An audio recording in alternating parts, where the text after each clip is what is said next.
night may be long and the dark may be deep, but the answers are there to be found. Whether it's the normal, the abnormal, or the paranormal, you're in the right place. Let's go beyond reality.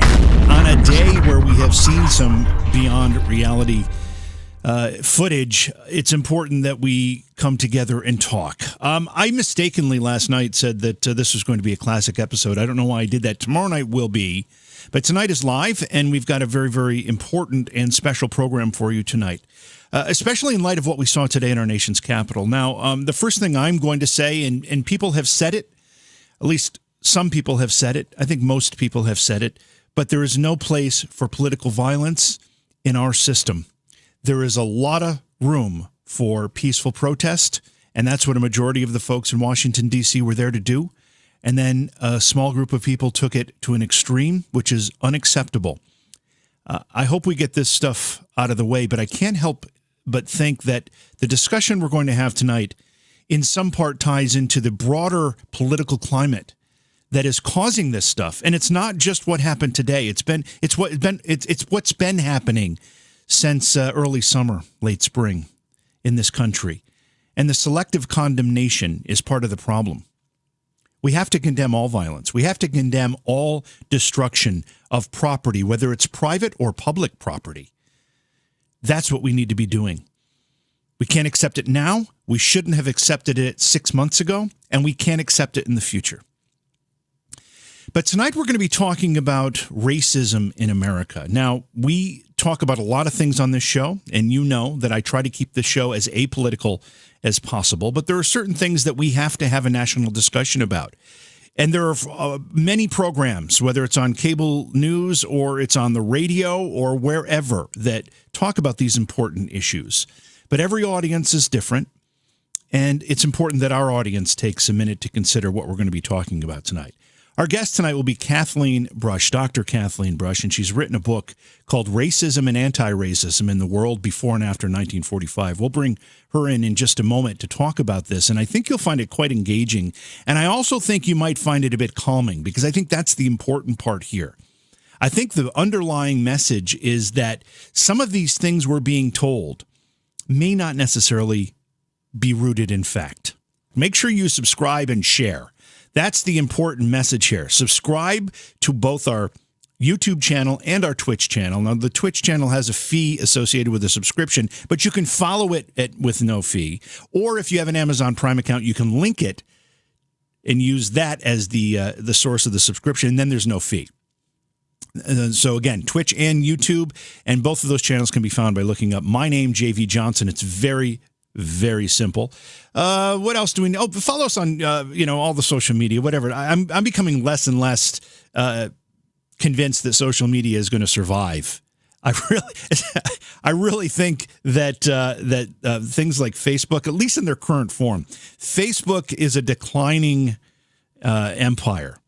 And it's a lot, and in many ways, it's because it's become virtually nothing but political comment and argument. And that's not what that's not what I go there for. So that and other things are, I think Facebook is quickly becoming the dinosaur in the tech industry. That's, again, my opinion. Don't quote me. Well, you can quote me, but don't say that, I don't know. Just be careful how you quote me, I suppose. Oh, let's see. Okay, so we're going to go to break, and when we come back, we'll have our guests. We're going to begin this conversation, and it will be a very serious one, but it'll be a very, very informative one. I saw Kathleen talking on another program, and I just said we have to have this on our show. We have to talk about this. So that's what we'll be doing. It's Beyond Reality, and we will be right back. Don't go away. Please support the program. Go to patreon.com/Johaw. That's JOHAW. I forgot to mention the podcast version of the show. I talked about YouTube and Twitch. Please subscribe to and share the podcast version of the show. It's a very, very easy and convenient way to get the program delivered to your smartphone, your smart device on a daily basis. We have something like 10,000 downloads a day of the podcast version of the program. And I thank every each and every one of you for doing that. It's rocketed us up to one of the leaders in podcast numbers, and we appreciate that. Thank you very much to all of our podcast listeners. We do enjoy your participation in the program. So tonight we're going to be taking one of our side road journeys into a topic that's a little less esoteric than maybe some of the ones that we cover on other nights, but in many ways it's completely and far more consequential. Politics isn't the focus of this program, but serious discussion of controversial issues is. And tonight's topic has been a controversial issue in the past, and it's quickly becoming a driving force in every part of our lives, whether it's public policy, whether it's media, employment, education, thought, as in what we're allowed to think or what we can talk about, our safety. And tonight we have an expert in the topic. Dr. Kathleen Brush has written a book called Racism and Anti-Racism in the World Before and After 1945. Kathleen, welcome to Beyond Reality. It's really great to have you here tonight.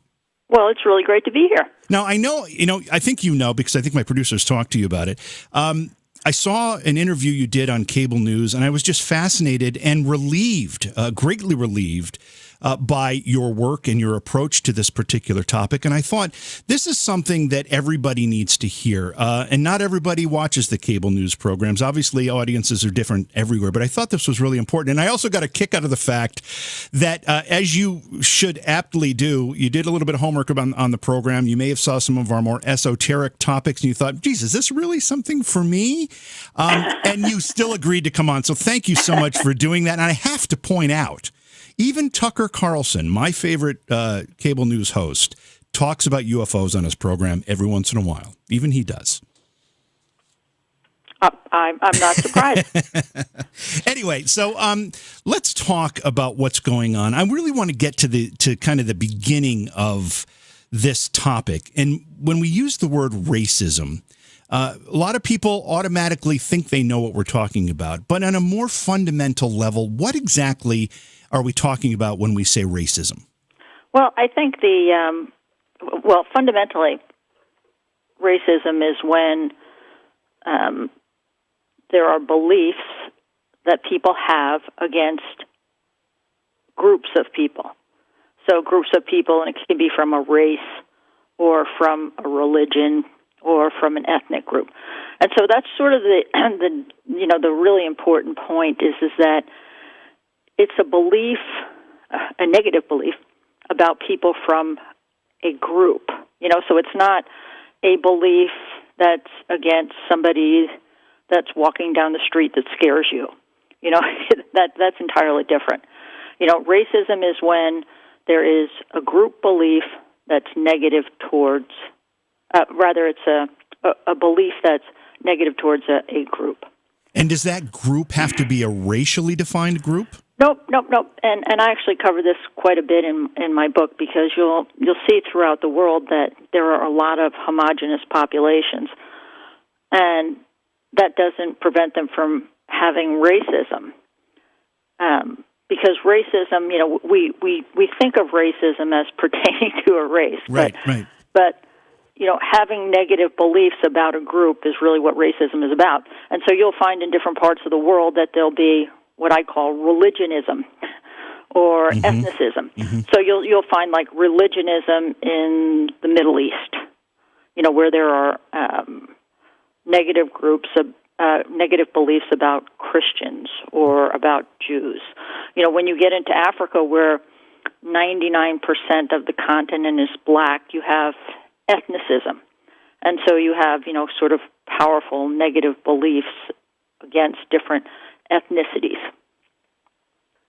So racism can be applied to, as you just pointed out, a religious group. It can be applied to, can it be applied geographically as well? No, it really has to pertain to a group of people. Okay. And so, there actually are countries where it might be applicable geographically, but that's only because they're so homogeneous.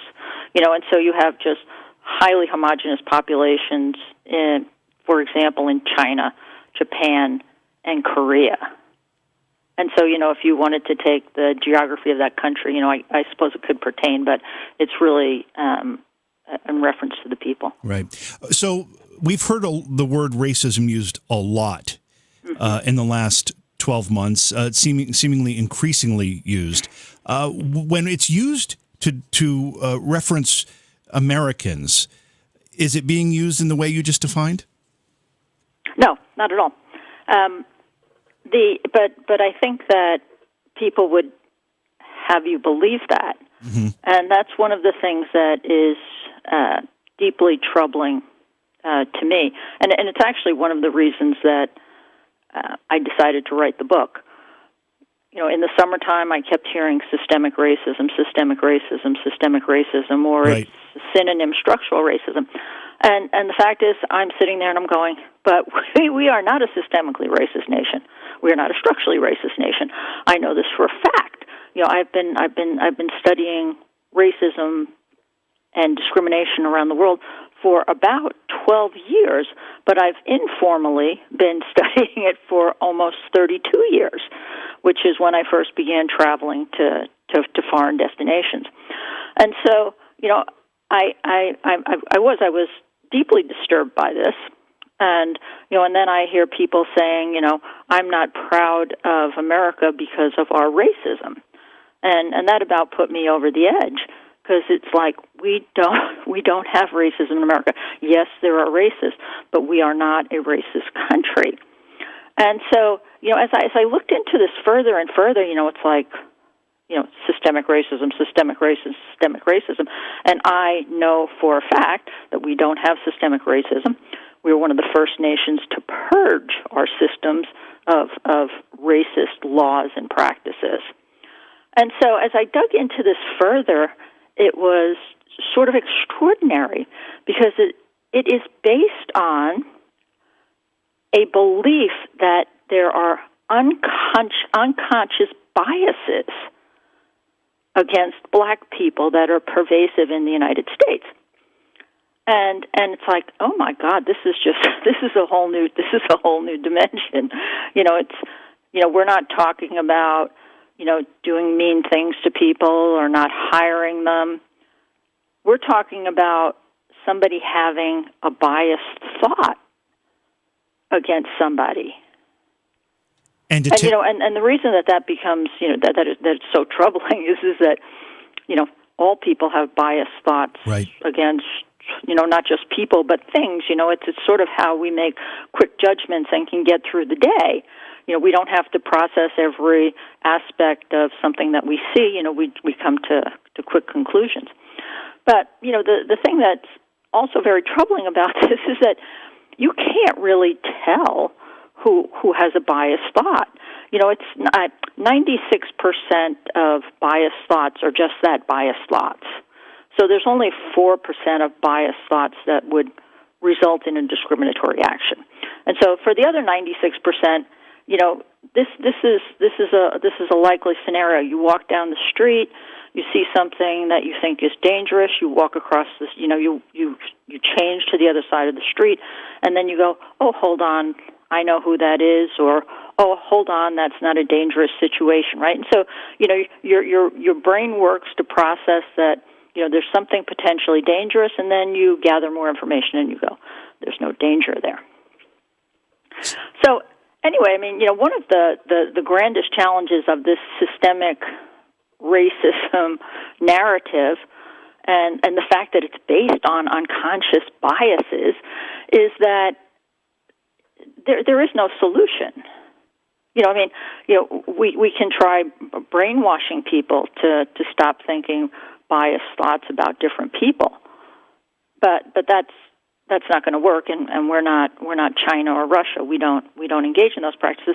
And besides the fact, there's just so much evidence that this brainwashing, which I'm referring to unconscious bias training or diversity training or racial sensitivity training, it doesn't work.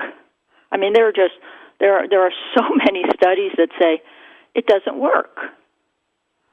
In addition to it not working, does it create additional biases and yes, and it does. and animosities and anger in some cases? Well, it absolutely does, and I mean, and this is supported. This is supported in the research. There's been just really so many studies. I think I've been through most of them, and it's like, okay, so the best outcome that could happen from diversity, racial sensitivity, call it what you will, training, is that you'll have wasted your time and your money. But a more severe outcome is that you increase biases. And it's actually likely that you will increase biases. And, you can read the studies or you can just think about it, and it's like, okay, so if you go into a room, and it's usually it's usually white people and often white men that are sort of held up as the boogeymen in these training classes.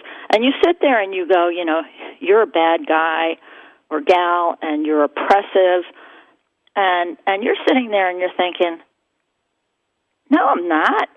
Right. I've never done anything oppressive in my life. And then the training's like, no, you don't understand. You think oppressive thoughts.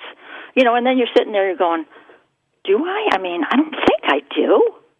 And so by the time you get done with the training program, one of two things is going to happen. You're going to sit there and you're going to be very resentful that people are sitting there and calling you names, right, and accusing you of these horrible things.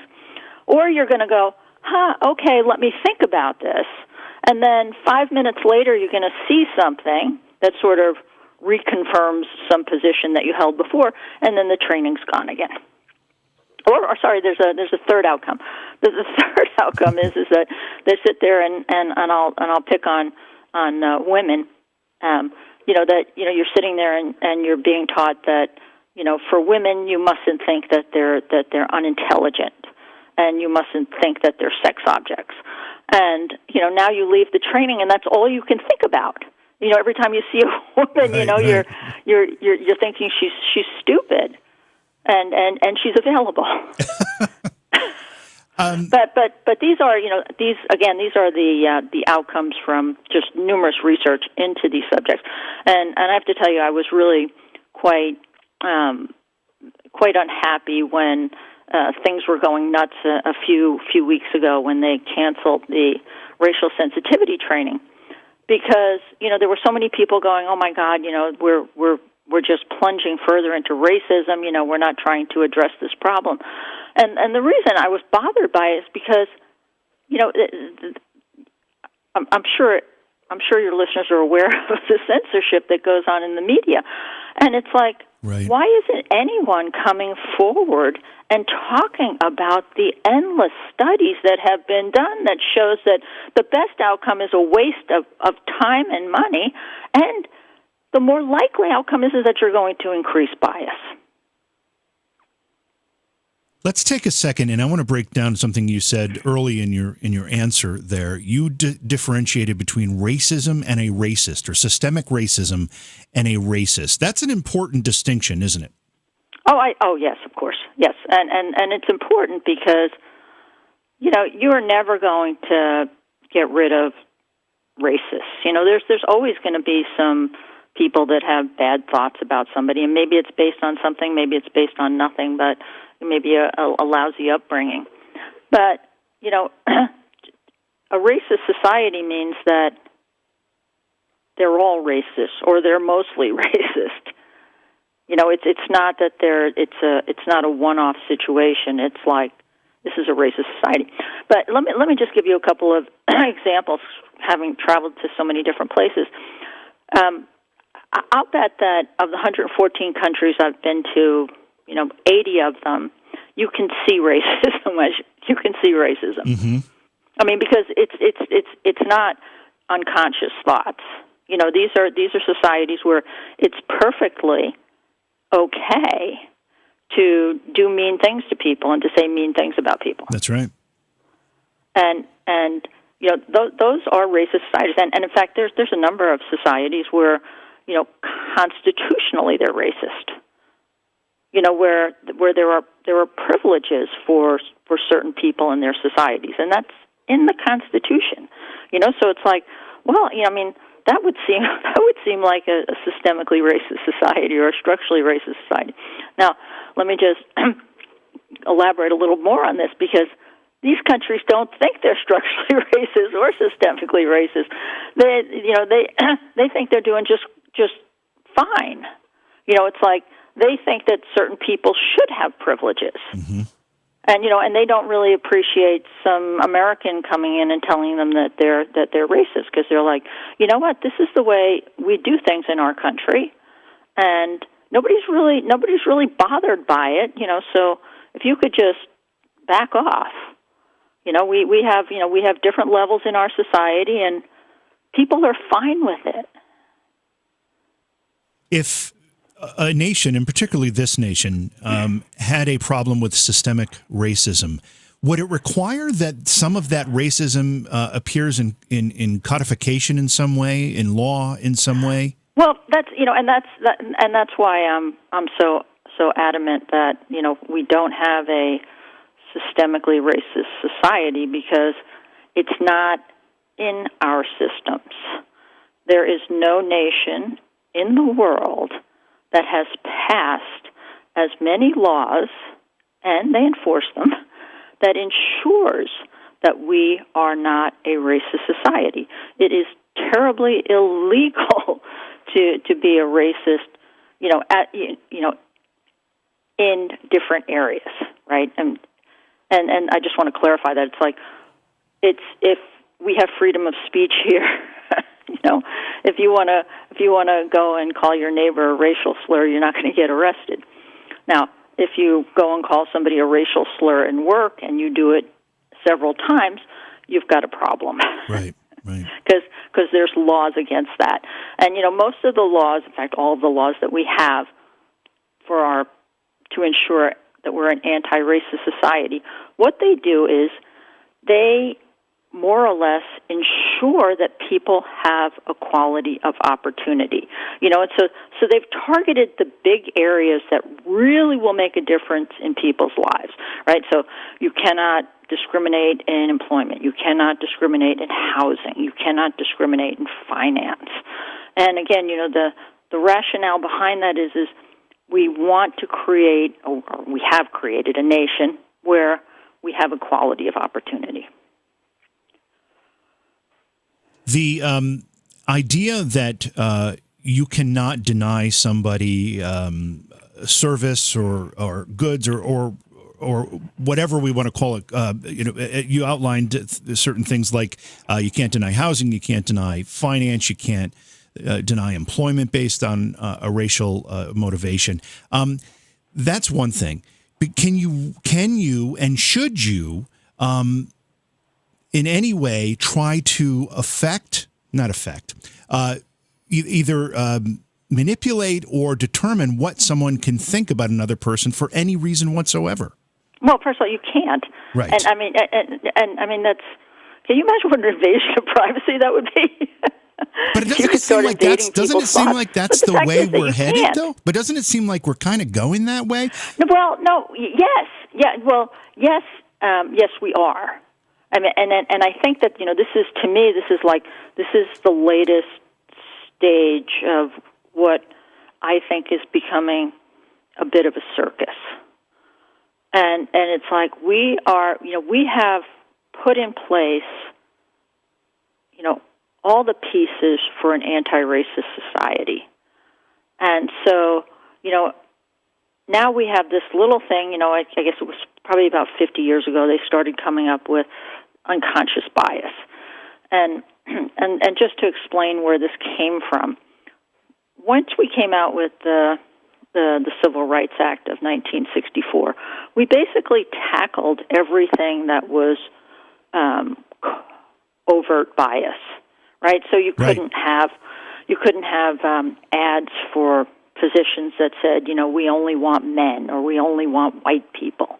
And so, we did away with you can't pay people differently based on their race or their sex or their age. And so, then all of a sudden this new area of research came up and said, well, people can't overtly discriminate, but they can sort of covertly do it. They can think about it, and they may not say anything, but they're still discriminating. And so, I think that we've gone round and round with that, and now that's why we have all these things like diversity training at various corporations and organizations, because what we're trying to do is to get people to not, say, eliminate a resume because the name has a Latino-sounding name. But now we've taken it even one step further, and because I think we've really done a very good job in terms of purging sort of these hidden biases.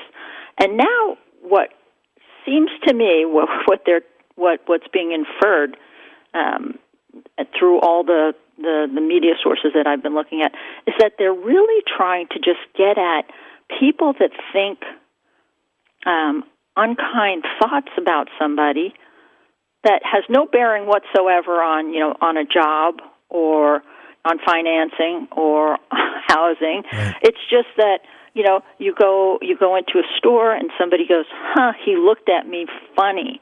He's a racist. And that's sort of where I see this heading right now. Is that's this is the next frontier. Is that we're trying to get people to stop thinking biased thoughts, not as it pertains to employment or housing or finance, but just somebody comes into your house, and it's like, they looked at me funny, or why did you say that? And it's racism. Part of it seems to me, if I was going to be a little skeptical of this of the whole argument that's being thrown at us, seemingly, I'd have to say that we've done actually such a good job of eliminating racism, as you've pointed out, overt racism, that they had to come up with a new definition to continue the cause that might not necessarily exist. Does that make sense? Yeah, sure. It's like they had to find a new cause. But I think it's yes. It's coming up with a cause. That I agree with you 100%. It's and really, we were doing quite well until the first Black Lives Matter, which was, I guess, 2012 or 2013 with Trayvon Martin. Right. And and it seemed like things were going along just fine. And then all of a sudden, we had, all this attention to race. And, near as I could tell, what came out of it is like, well, we're not there yet. There must be something else. And so people started latching on to this unconscious bias. And, and let me just tell you what I think is really problematic about this. Okay. And that is that, so now we've created this systemic racist theme. And, I saw this study that was done in October of this year. And the number one thing that holds Black people back, this was a survey, 70% said it's systemic racism. Right? So, what fell to the bottom was, education, employment, housing, and it's systemic racism. Well, the problem with that is that you can't fix it. No one can fix systemic racism. I mean, not in this form, not in this unconscious bias form, right? And so what that does is, and the people that are most affected by it are Black people, is that it makes them feel hopeless. Right. Because there's nothing they can do about it. And, the other day I was looking at this study, and it was that, Blacks are not enrolling in college. In fact, Latinos are now 19% of college campuses, and Blacks are, I think, 9.5%, and it's slid 13% since the last couple of years. And it's like, do you see where this narrative is really, really hurting the people that you would hope that it was trying to help? Why would black people go to college if they thought it was hopeless? Right. If all the cards are against them, why bother to try? Have you looked at this from the black community's perspective? Have you spoken with leaders of the black community that may take a different opinion than maybe what is being presented in the media? Yeah. Oh, yeah. Sure. No, I haven't spoken to them. What I have done is I've spent a great deal of time, reading books, watching interviews, and it's absolutely amazing to me that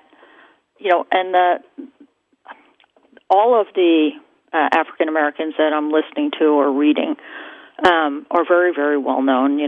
They're professors at Stanford and Harvard and wherever, and they're conservatives. And their conservative viewpoint, I am 100% sure that if you have a conservative audience, that they would say, "Well, I agree with that." I agree with that. Because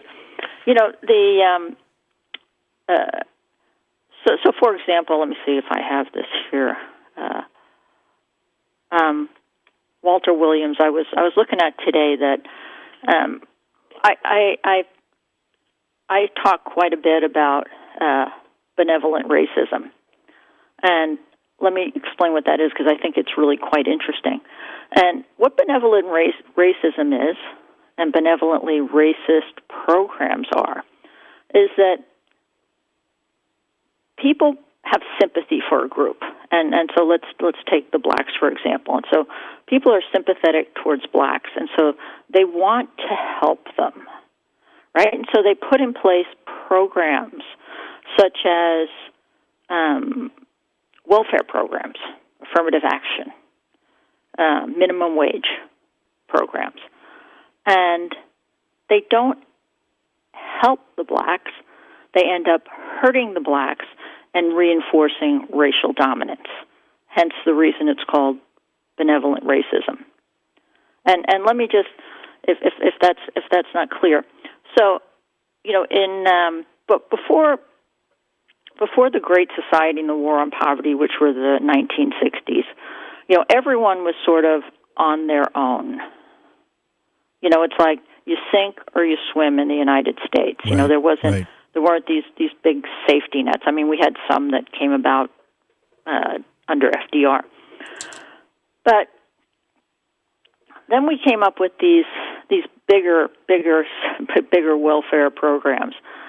And so now people have enough money that they don't need to get married and have children. They can just have children. Mm-hmm. People don't really have to work, or they can work part-time.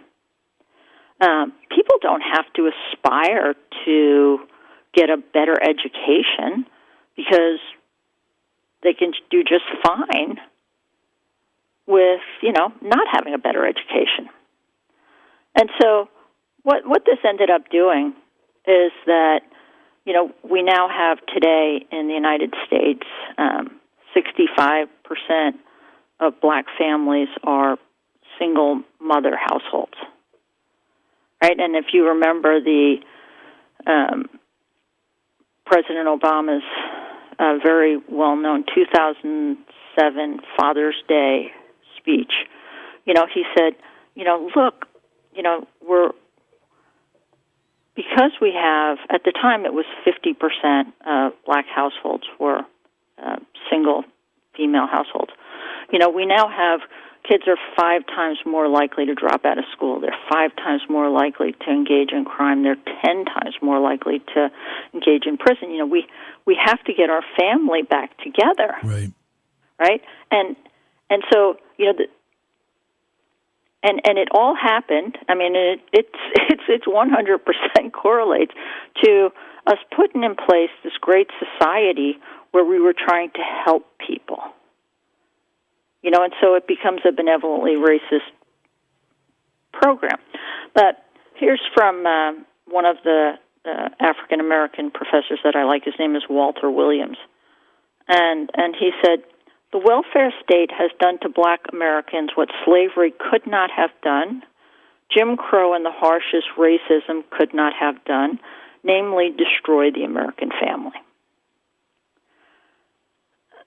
And I just think it's, and so here we are, and we're continuing to go down this path where we're trying to help people, and we're not helping them.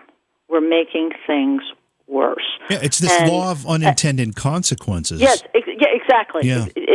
But I mean, it had good intentions. Right. But anyway, so this Walter Williams that I just quoted from, you'll find that the leading African Americans that are conservative all hold similar views to that.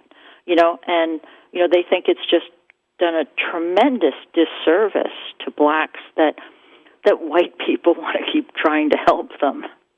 We just had, it appears, a senatorial candidate who looks to be a senator-elect, quoted as saying, and I saw this clip several times during the campaign, something that about America needs to atone for its worship of whiteness or something along those lines. How dangerous are statements like that? Because they seem very dangerous to me. They are so dangerous, and they're consistent with this systemic racism, structural racism thing. Because again, there is no nation that has put in place a system like ours, an anti-racist system like ours. When you talk about atoning for white sins, I want to remind people that it was in 1945 that FDR parlayed American victory in World War II to get global powers to stop the colonial subordination of Africans and Asians, right? Because that was white supremacy over African Asian. We are the ones that said we're not doing that, and we're not doing it. No one's going to do that, and we had such a position in 1945 that we were able to do that, and then we made all countries, in order for them to be accepted as sovereign nations and to have the protection of other nations, we made them agree to end discrimination by providing fundamental freedoms. Now, most of them didn't do it, but nonetheless, we're the ones to put that in place.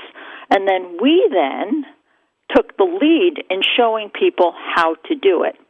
Now, in 1964, when we came up with the Civil Rights Act, it was at that point that white Americans, and it was white male Americans, said, you know what?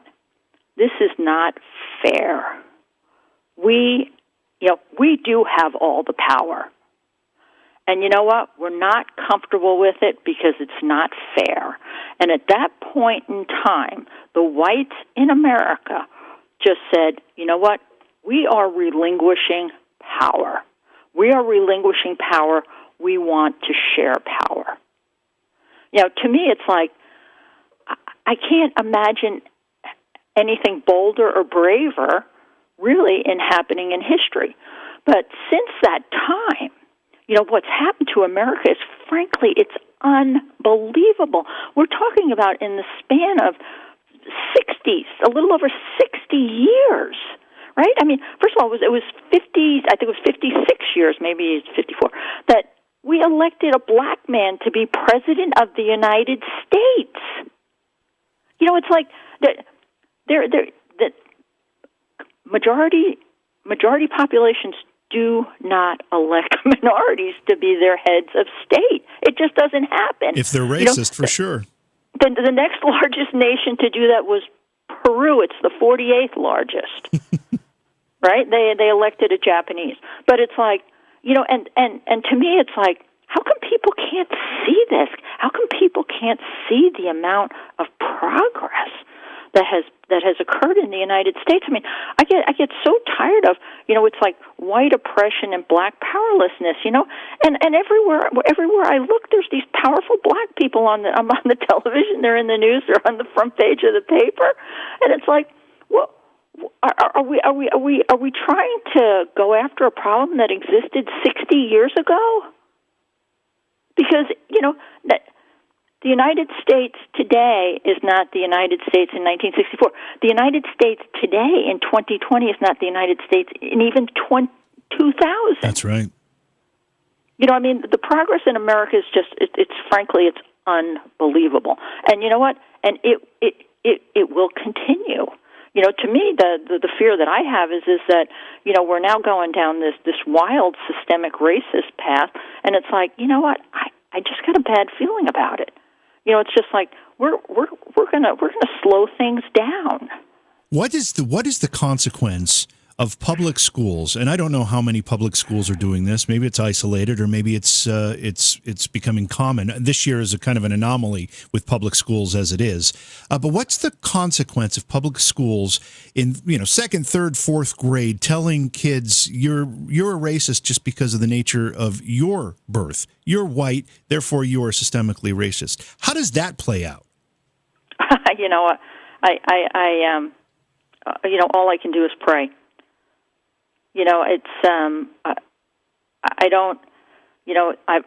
I'm watching this unfold, and I'm watching this, it's all, a lot of it seems like it tied to the 1619 project. Yes, exactly. The New York Times 1619 project. Yep. And of course that's part of why curriculums are being revised. And, and to me it's crazy because, they've debunked the 1619 project. Right. It's like, no, America was not founded on white supremacy. And no, we didn't fight the Revolutionary War so that we could sustain slavery.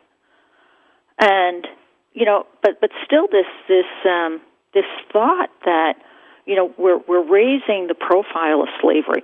And the insanity of that is that, it's probably not unfair to say that at least 50% of the world has ancestors that were slaves. Right. And that's probably true in the United States, too. So, slavery was a way that it was just one aspect of ordering societies, right? We had people at this level and all these other levels. And even today, there's still some societies that the bottom level is reserved for slaves. But so, we've taken this thing about slavery and almost made it like, the United States is the lone slaver in the world, and the only people that were ever slaves were Black Americans. And so now we're sort of trying to drill this into children.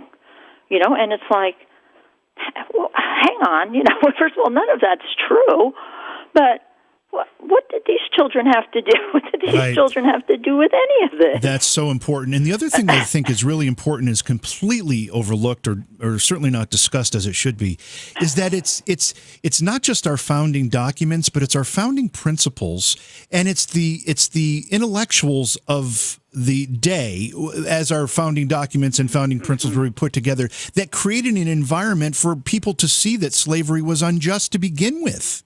Yep, absolutely, and the foundation of our nation, our founding documents certainly are anti-slavery. They are, and these people with the 1619 Project and others are trying to rip that fabric apart, and they don't understand that it's that fabric that has created an environment not just to end slavery, but to continue that discussion and to move for equal rights and civil rights throughout the course of the last 2 centuries. Yep. Yeah. No, it's and I think the biggest tragedy is that we can't it almost seems like we're powerless to prevent it because we have shut down opposing the dialogue. points of Yeah. view. Mm-hmm. Yeah. I mean, I was delighted problem. when I got a call to talk with you because, when I first came up with my book, I tried to hire public relations agencies, right, that demand a lot of money, and I couldn't get anyone to take me on as a client. It's a third rail topic. Yeah, they just said, what? Nobody wants to hear that America's anti-racist. And it's like, and I'm like, but do you understand? I mean, I'm about 100% facts and figures. That's how I deal with this. And I still, I still struggle with trying to get the message out. I mean, a lot. Yeah, and that's why I felt it was important to have you on the program too. But we're not a national cable television show's audience, but we have a lot of good people in our audience that wanted and needed to hear this message. I want to talk about police systemic racism for a second, because that seems to have been the nucleus of a lot of what was happening over the summer since the George Floyd situation. And here again, the statistics I've seen show exactly the opposite, that the police in this country, with the exception of, and I say few, I mean very few bad apples, are very unlikely to be racist in their, at least in their policing. Yep. Yeah, no, that's I'm sure you've read Heather McDonald's stuff. Yes, absolutely. Yep. Yeah, and there's so much data that supports that police are not racist, and incidentally, they do have the unconscious bias training, racial sensitivity training, and everything else.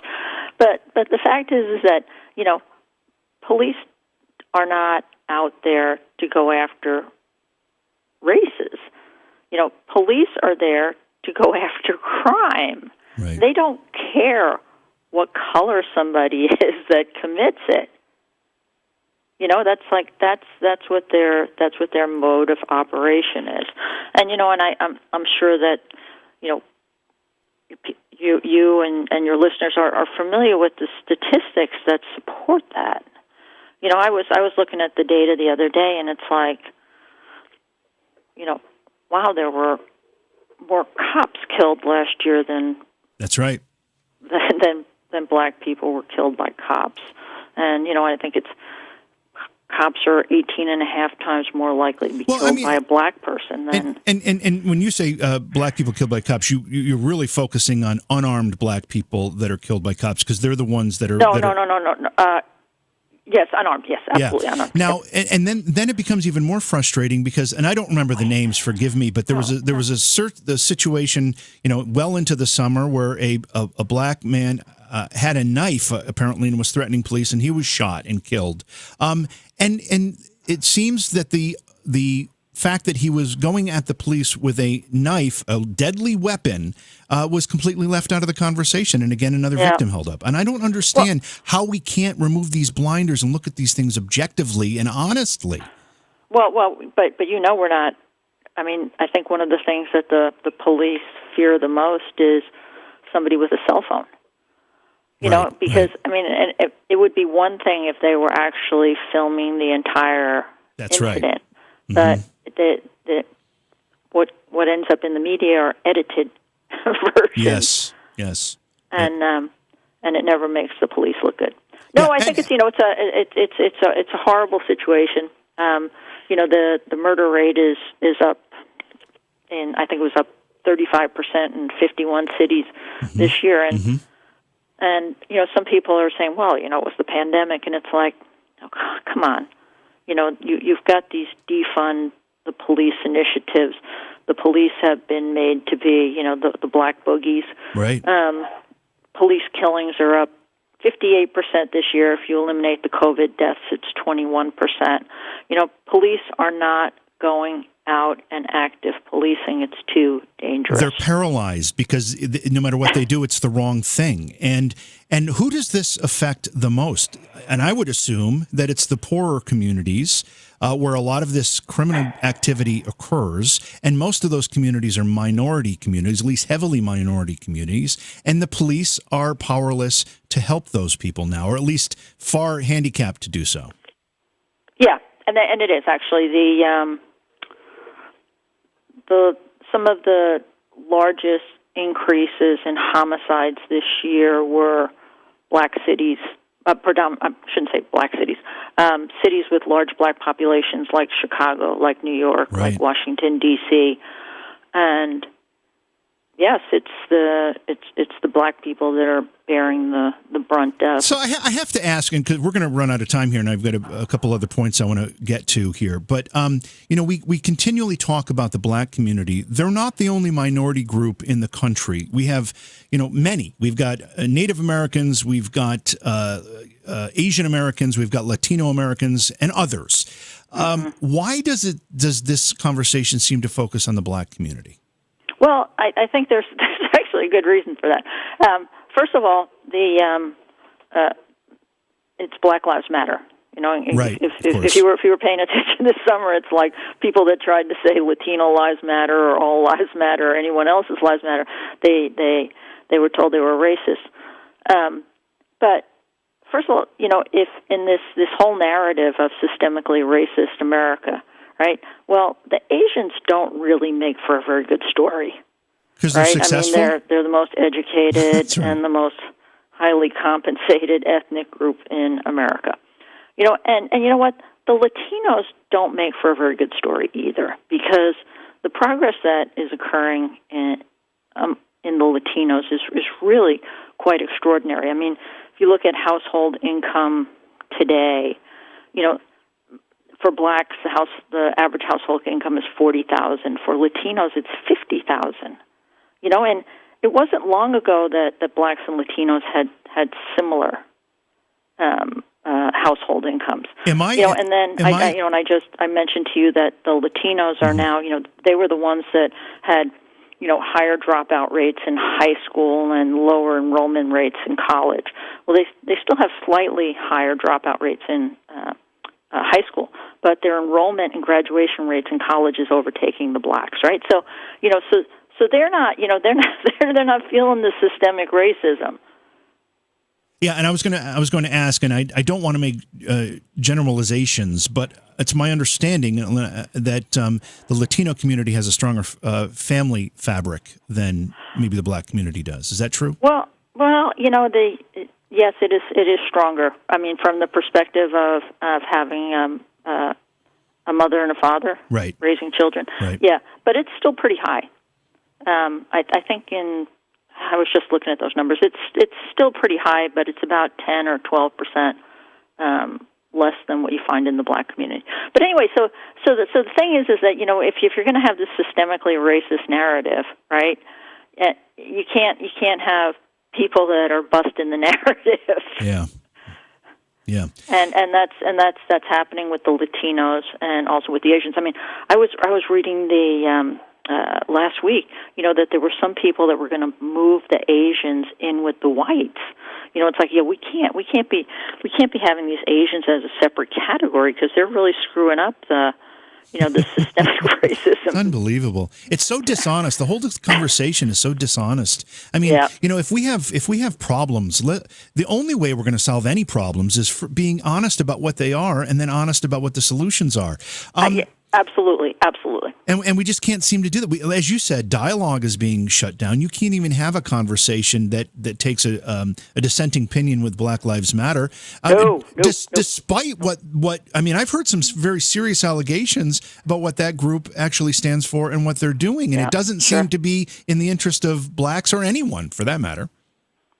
No. I think that's very true, and you can read about that in some very non-mainstream media sources.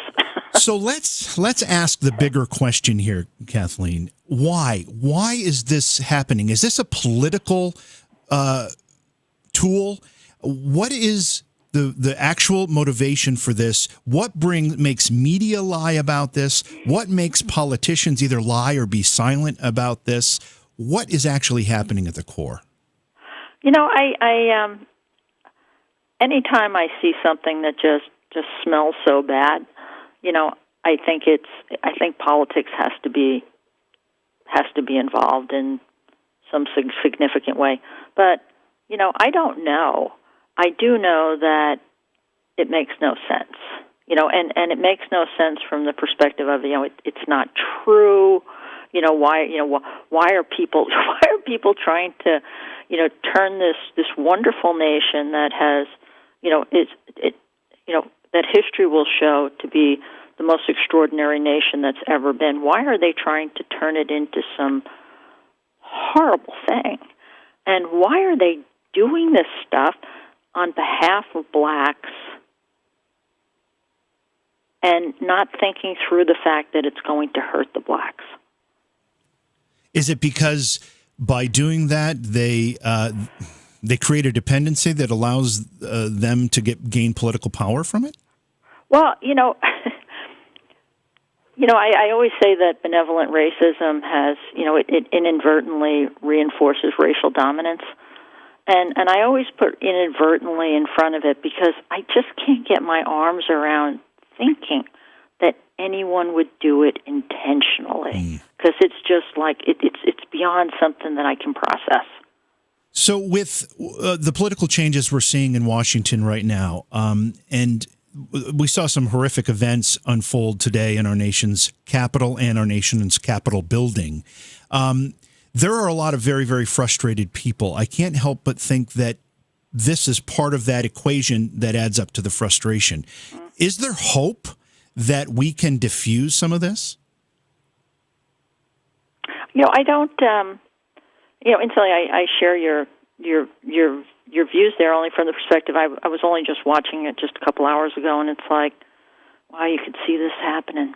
Mm-hmm. You could see that this was a possibility. Mm-hmm. And I mean, and you've actually seen. It's sort of interesting. I mean, if you look at history, you've seen things similar to this. And they called them revolutions. Yeah, absolutely. And the reason that it happened was because there was no outlet. So people didn't get a chance to speak their views, and they were different than the views that were being broadcast across the media. And so, it's like, if you don't have a free press, right, you're going to see stuff like this happen. That's so important. That's one of the most important things that has been brought up tonight is this lack of a fair and unbiased media, which we just seem to not have anywhere. I haven't been able to find a single source that I feel is unbiased. No, me either. We have one more, I think, looming specter politically here that we might want to address. Again, with the changes in Washington, new president, seemingly a Democrat-controlled House and Senate. What about the idea of reparations? Is that going to go somewhere, and what does that do in this whole equation? Reparations to me are another benevolently racist idea. Just from the perspective of, so now you're going to, we're going to atone for something that happened a long time ago, and and what we're going to do is we're going to reinforce that you were slaves, or that your ancestors were slaves. Right, yeah, because as far as I know, nobody living today in America was a slave, and there were no slave owners still alive today. There couldn't be, just because nobody's that old. Right, I mean, you'd have to be 160 years old for that to happen. But the fact is that, it's like, this is, slavery is part of our history, much as it was part of every nation's history. And so it's like in the past, whenever reparations have been given, and they've only been given in a few cases, the most salient are the Japanese and the Jews in World War II. Yeah. Reparations were paid to the survivors. In the case of the Japanese, I think some relatives got them, but that was because their parents were alive in 1988 when the bill was passed. And there were some block funds that were given to Israel for many of the Jews that were killed. But anyway, it's so the reparations are given to survivors, to sort of pay them for the pain that they endured, and so we don't have that here. We have a history of slavery, as I said, much like every other nation. But it's like, so what if we give reparations? I mean, the history is still going to be there, right? And so then what happens? So then the next generation of blacks are born, and it's like, well, do they need reparations? I mean, because none of the people that are getting reparations actually experienced slavery, right? So when does it end? And what are we trying to do with this anyway? I mean, are we trying to absolve ourselves of some type of guilt? And it's like, why would we be doing that? I mean, we have put in place, a system of, anti-racism. We have had the white people in this country that have said, this is unfair what's happened, and we want to divide up the power. It's like, what? To me, it's like, what more can we do? I mean, we're creating this singularly unique, successful, multiracial society. And I think that's what makes a lot of people frustrated when they go to watch an NFL game and you see players taking a knee and not respecting the national anthem or the flag, because it's that very system. It's the system that flag represents that allows this conversation to even happen. It's that system that freed the slaves 160 years ago, and it's that system that recognized over time, and sometimes it takes a little longer than we'd like, but over time recognized there was unfairness and inequity, and we have to correct it. And from what I can tell, we've done a pretty good job of that. No, I think we've done, well, let's just say we've done the best job of any nation on earth, and I'm fully confident that further progress will continue to keep us as the leaders of anti-racism. What do you tell people who, like me, are frustrated when they watch the news, when they hear these things, when they're shouted at restaurants, when they're trying to eat with their family or whatever it happens to be? How do you help people look for hope in that situation? Are you talking about people that are frustrated with the government right now? People that are lack of being able to have a vibrant opposition. Yeah, I think it's how do you help? I mean, we all saw video footage of groups descending on restaurants and yelling and bullying and disrupting peaceful diners.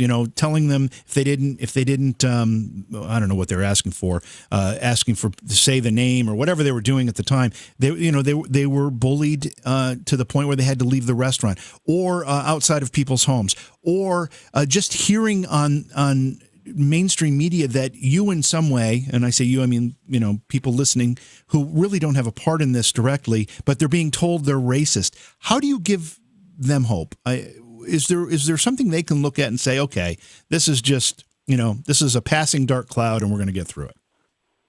Well, it is.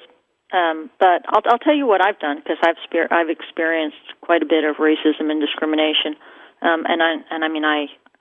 As a world traveler, I'm actually out there looking for it. Right? I mean, I go into countries all the time where they don't like white people, they don't like women, they don't like Americans. Well, and I'll tell you what I do. I just look at it and I just go, wow, wow, that's sort of interesting, and I just keep persevering on, because I'm not going to let it ever affect me. No one is ever going to tell me that my country is not good and that I'm not good. It's just not going to happen.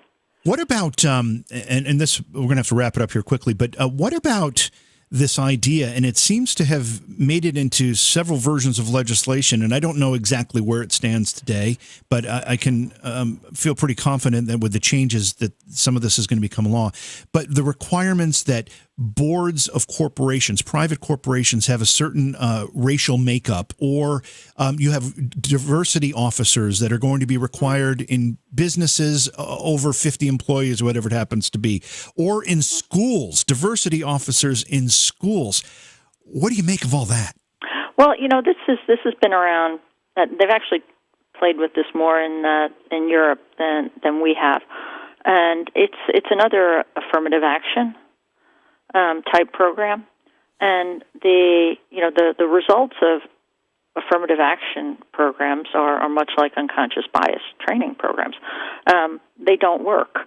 They're actually benevolently racist programs, in so much as you're now setting up quotas, or you're now trying to fill spots, and so anytime somebody gets one of those spots that's from a minority or even a woman, they're now suspect, right? They didn't get there based on merit. Well, that's bad enough, because now your colleagues are looking at you like you didn't get there on merit. But the studies show that people that get these positions are 15 to 20% less productive because they think they didn't deserve to get it. And so it's bad practice. I don't doubt that they're going to move ahead with it, but it doesn't help. I mean, one of the things that's the worst thing about it is that when they put these programs in, let's take the example of a black or a Latino, and they get one of these jobs, they get a job, and people are like, they're dissing them because they didn't get it based on merit, but in fact they would have. Right. They would have got it based on merit. Right. And so now they're being penalized. Their productivity drops because people think that they didn't get it based on merit, and it's why these programs always fail. Yeah, and I'll add one more element to all of this that's not often talked about, because it's kind of an adjunct to it. But this opens employers up to tremendous amounts of litigation, and that litigation is not only counterproductive, it's expensive. And a lot of businesses, and I've owned businesses that has had to deal with similar types of litigation, just unfounded things that that lawyers find a way to menace, and you end up having to pay out just to avoid, just because the hassle factor. But either way, but incidentally, there was just recently Microsoft came out and said we're going to promote this many black people into different positions, and they backed off. I think the Department of Justice went after them. Oh wow! And because it's racist. Yeah. It definitely, it certainly is, and that's the irony of the whole thing. Kathleen, the book is called "Racism and Anti-Racism in the World Before and After 1945." Where can people find it? Amazon. Thank you so much for joining us. Thank you for the work you're doing. I think it's very, very important, and I'm glad you're brave enough not only to do it, but to come on programs like this to talk about it. Well, thank you very much for having me.